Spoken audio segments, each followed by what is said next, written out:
online community. We are glad that you are here. Tonight, we're going to be continuing our Carols of Christmas series by looking at one of the hymns that we sing on Christmas Eve that is so beautiful and so profound and yet so simple. What child is this? And as we've done over the last couple of weeks, we've been looking at the story behind the song, the message that's within the song, and the blessing that comes from the song. So let's look at the story behind the carol, if you will. The hymn was written in 1865 by a gentleman by the name of William Chatterton Dix, who was a businessman and a manager, and I love this. He was a manager of a marine insurance company in Glasgow, Scotland, right? And so he wasn't a pastor, he wasn't a theologian, he was an insurance salesman. And yet, God used him in a unique way with the gift of music and poetry and song to bless the church. Chatterton Dix was a prolific hymn writer who published various volumes of hymns. His writings often focused on devotion to Christ and drew from the Bible. He wrote several other notable hymns that are still sung today, such as with gladness, men of old, come unto me, you who are weary." The poetic imagery that is used in the hymn gives us glimpses as we wander from Mary's perspective, the shepherd's perspective, and the angel's perspective. Dix begins by writing the lyrics to What Child Is This? And what's really fascinating is he wrote What Child Is This during a time in his life when everything was going bad, when he was suffering tremendously. He wrote it at the age of 29 when he became seriously ill. He was dealing with a significant health crisis that left him bedridden for months. And along with pain that he felt in his body, Dix also experienced spiritual and emotional trouble. Because isn't that what happens? Right? Yeah, right? You go through some kind of chronic pain or disease or some kind of form of debilitating whatever, right? And then it starts to question your mental health. And it starts to question your physical health and your spiritual health. And this is exactly what happened to Dix. He experienced spiritual and emotional trouble, leading him to think that his faith and his relationship with God more deeply than ever. Because here's what suffering does, if you don't know what suffering does. Suffering will either bring you closer to God or it'll take you further away from God. Everybody understand that rule? It's just real simple, right? I have seen it in my life. I've seen it in so many church members' life, right? Suffering always does the same thing. It always does one of two things. It will either draw you closer to God because you learn that in the time of suffering, God is all you have, right? Or it pushes you away from God as you build bricks and walls to keep yourself from hurting. That's what suffering does. And this is what Dix was experiencing. And so the way that he expressed his suffering was to write, and he wrote hymns. So during an intense time of prayer, he found peace and comfort in reading the scriptures and writing hymns and expressing them in poems with new insights. And it was during this time that he wrote What Child Is This? And it's inspired, of course, by the nativity scenes in Matthew and Luke. And Dix focused on the wonder and awe surrounding the birth of Jesus and expressing a desire to worship. In the hymn, he gets listeners to meditate on Jesus' identity in the manger. And so that's the setting of the hymn, right? Let's look at the message for just a moment. The title of this carol asks a question that everybody should always wrestle with. What child is this? Say it with me. What child is this? What makes this child so special? What makes him so unique? What makes him worthy of praise? What child is this? This is Christ the King, right? In the refrain, he says this again and again and again. This is Christ the King. And so the question is, that I think, when you think about what child is this, is the real question is, what kind of king is this? Because he's not like anybody else. I want you to think for just a moment, when you were growing up, or maybe even now, right? Our fascination with kings and queens Anybody ever, like, I know some of you are around that age, right? Where, how many of you were like just fascinated with Princess Diana, right? Or maybe the kings and queens of England, right? And some of the movies that have come out about them, right? Just fascinated with their history and their story and the things that revolve around them, right? We can get wrapped up in these things, right? And Jesus comes along and he is a king, right? Okay? So, what kind of child is this? Let me just kind of unpack it in three ways through the hymn. Number one, this child is a king. Number one, this child is a king. Look at the first verse. What child is this who laid to rest on Mary's lap is sleeping, whom angels greet with anthems sweet, while shepherds watch are keeping? This is what? Christ the King, right? And look who guards the king. Not royal sentries, but who? Shepherds. Shepherds guard the king. Who offers the praise in the court of the king? Angels of all people. Haste, haste to bring, Laud, the babe of the Son of Mary. So what does it mean for Jesus to be your king tonight? Have you ever really thought about that?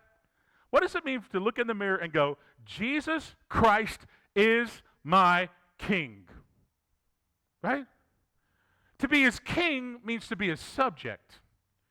To have him as king means we're under his protection. To have him as our king means he is the leader, the ruler, but he is also the defender and the protector of our lives. And we seek after his kingdom. And let me say, the temptation for every Christian is to take Jesus off the throne and put something else there. Everybody get that? Can we all agree on that, right? That there's always this temptation in life to take Jesus off the throne and put something else there. Okay? So let me just, a little audience participation tonight. What do we like to put on the throne other than Jesus? So y'all have to give me some thoughts back here tonight. I want to hear what you think. What do we put on the throne other than Jesus? Anybody? So sports, football, entertainment, those kinds of things, they make, that we like to put Jesus off to the side, right? And then here we go, right?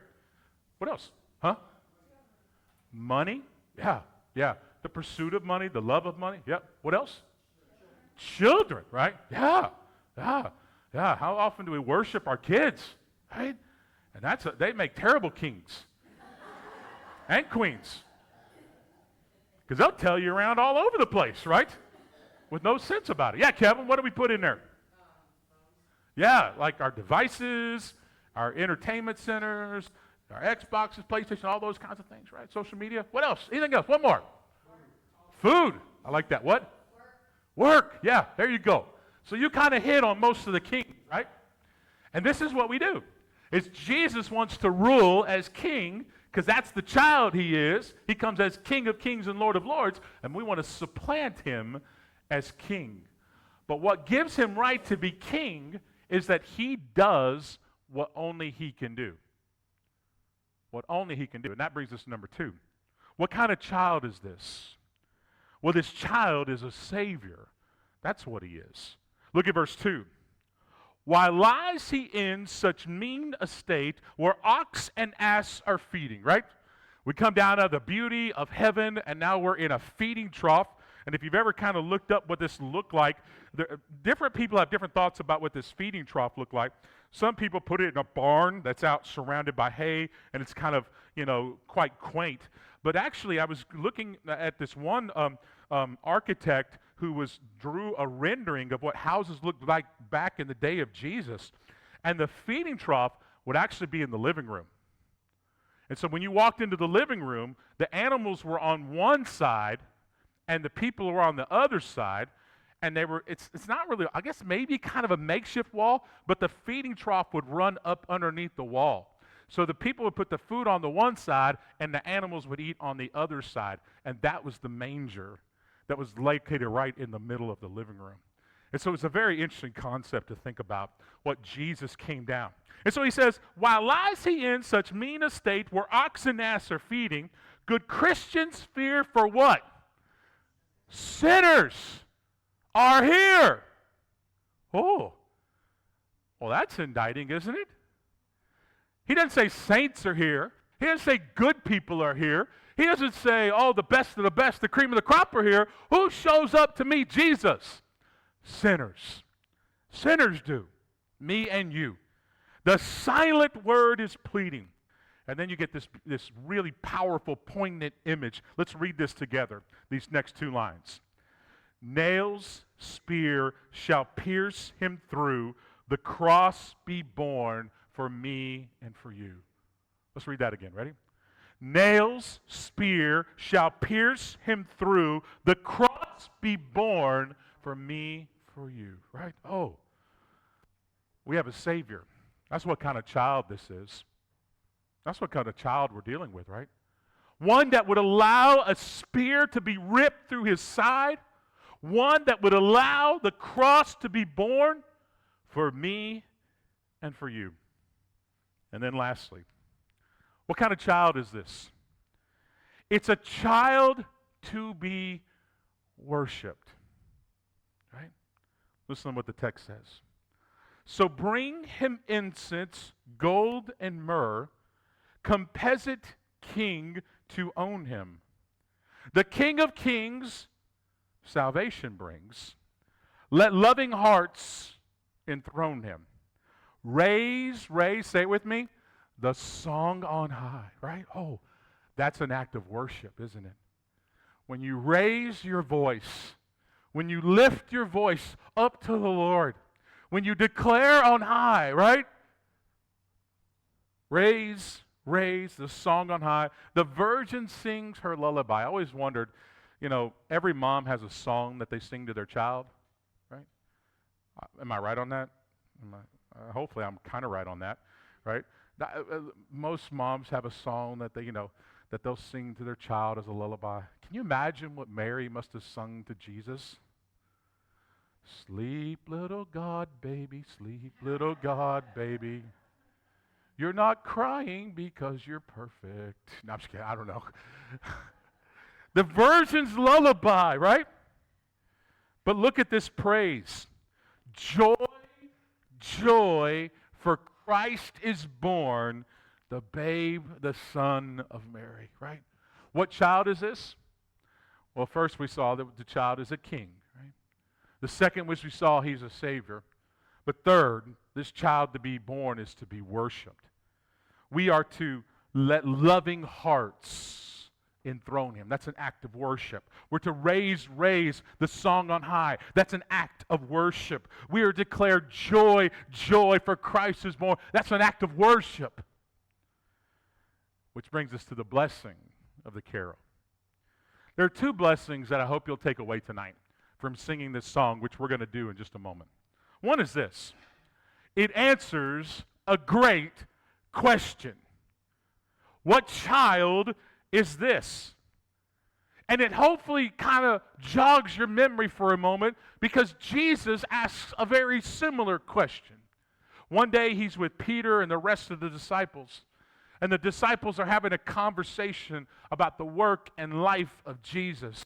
And so Jesus comes up to his disciples and he says to Peter and to the rest of the disciples, Peter, who do people say that I am? What child is this? Who do they say I am? And Peter looks at Jesus because this is what the scuttlebug was. Some people said, Jesus, you're Elijah, reincarnated, brought back to life. Others say, you've taken on your cousin John, the Baptist, who was beheaded recently. And others say that you're some other kind of prophet.